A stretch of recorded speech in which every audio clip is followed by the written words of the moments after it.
যোৱাকালি এখন নটিচ ওলাইছিলে। এইখন নটিচ চাব 29/11/2025 আৰু এইখন নটিচ হৈছে কোকৰাঝাৰৰ। এতিয়া হয়তো প্ৰত্যেক জিলা কেণ্ডিডেটকে হয়তো থানাৰ ফালৰ পৰা ইনফৰ্ম কৰিছে, কিন্তু এই নটিচখন মোক এজন কেণ্ডিডেটে চেণ্ড কৰিছে। মই আছামিজ ট্ৰান্সলেট কৰি পেলাই তোমালোকৰ আগত ভালদৰে দেখুৱাই দিছোঁ, নিজে মন কৰিবা, নিজে বুজি পাবা।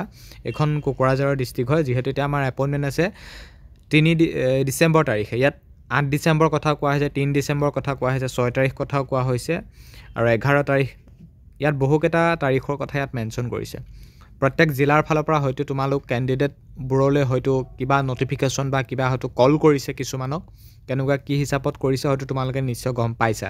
যিসকলে এনেকুৱা ধৰণৰ আপডেটবোৰ পাই আছে, বোলে মোক মাতিছে কল কৰিবা আমাৰ লৈ বা আমাৰ ঘৰলৈ বা এনেকুৱা আমাক ইনফৰ্ম কৰিছে থানাৰ ফালৰ পৰা এপইণ্টমেণ্টক লৈ, তেনেহ'লে কমেণ্ট বক্সত জনাবলৈ একেবাৰে নাপাহৰিবা। কিবা যদি ইনফৰ্মো আছে তোমালোকৰ হাতত, তেনেহ'লে মোৰ ইনষ্টাগ্ৰাম ID যি নিলোৎপল অসম টিপছ, তাত চেণ্ড কৰি জনাবলৈ একেবাৰে নাপাহৰিবা। এতিয়া মেইন কথাটো হ'ল আমাৰ 3 ডিচেম্বৰ তাৰিখে এপইণ্টমেণ্ট দিয়া হ'ব।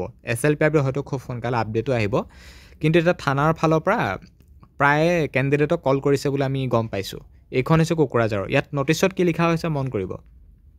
আপুনি ABUB কনষ্টেবল কামাণ্ডো বেটেলিয়নৰ অসম আৰক্ষী কনষ্টেবল ড্ৰাইভাৰ পদৰ বাবে নিৰ্বাচিত হৈছে সেই ল'ৰাজনক, আৰু সেয়ে আপোনাক আপোনাৰ পৰিয়ালৰ এজন সদস্যৰ সৈতে নিযুক্তি পত্ৰৰ দিনা উপস্থিত থাকিবলৈ অনুৰোধ জনোৱা হৈছে, য'ত নেকি সেই তাৰিখটো হৈছে 3 ডিচেম্বৰ।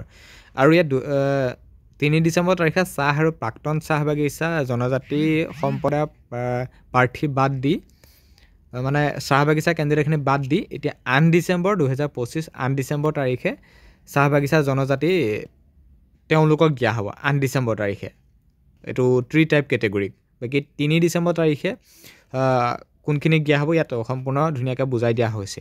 আৰু তদুপৰি আপোনালোকক এইটো অৱগত কৰা হৈছে যে চাহ আৰু প্ৰাক্তন চাহ বাগিচা জনজাতি কোটাৰ বাহিৰে নিৰ্বাচিত প্ৰাৰ্থীসকলে অহা 6/12/2025 অৰ্থাৎ 6 ডিচেম্বৰ তাৰিখে পুৱা 10 বজাত কোকৰাঝাৰ আৰক্ষী সংৰক্ষিত বনাঞ্চলত চাহ আৰু প্ৰাক্তন চাহ বাগিচা জনজাতি কোটাৰ অধীনত নিৰ্বাচিত প্ৰাৰ্থীসকলে 11 ডিচেম্বৰ পুৱা 10 বজাত কোকৰাঝাৰ আৰক্ষী, মানে কোকৰাঝাৰত যি আৰক্ষী সঞ্চালক ইয়াত ৰিপৰ্ট কৰিব লাগিব।